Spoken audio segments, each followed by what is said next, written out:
I'm Jack Beck, alongside the Jordan River to talk about consequential transitions in life. I don't know how much you know about the Jordan River. It's a very, very long river that runs for about 65 miles and forms most of the eastern border for the Promised Land. This river looks nothing like the river that was here in Bible times. The Jordan River of Bible times was about 80 to 100 feet wide and about 10 feet deep. And think about that. For people who didn't have bridges and didn't take swimming lessons, that's a non-starter. So if they had to cross the river, they would look for a spot like this, a place that's called a ford, a natural shallowing of the river itself where they could transition across without having to swim. What that means is that along the Jordan River, stories of people tend to collect at river fords. And when I look at this river ford just east of Jericho, what I see is story after story after story with one theme: transition. Some of those transitions are transitions in leadership, like the transition from Moses to Joshua or Elijah to Elisha. At other times, we're looking at transition in mission.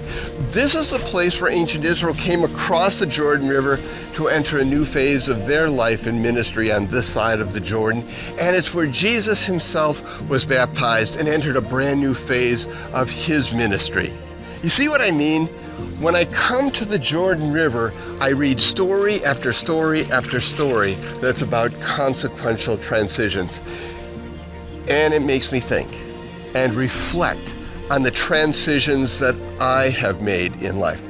You likely don't know that I've gone through a series of professional transitions to get here. I pastored a church, I worked as a flight instructor, I worked as a university professor for 16 years. In every one of those ministries, I was happy and comfortable with who I was. I felt absolutely no need to move. And every time I looked at the move, they looked scary to me. But every time the Lord brought me from one bank of the river to the other, he changed me and used me in a way he couldn't before. And I hope that's helpful for you. Because if you're staring a transition in the face, a transition that looks scary, a transition that looks complicated and uncertain, it could be transition in churches or jobs or some other dimension of life that's causing you some level of anxiety or stress. Whatever that transition is, realize that the Lord is with you and he may be leading you from one bank of the river to the other in order to begin a new phase in your service to the kingdom. I'm just wondering if today the Lord isn't saying to you, it's time to get your feet wet.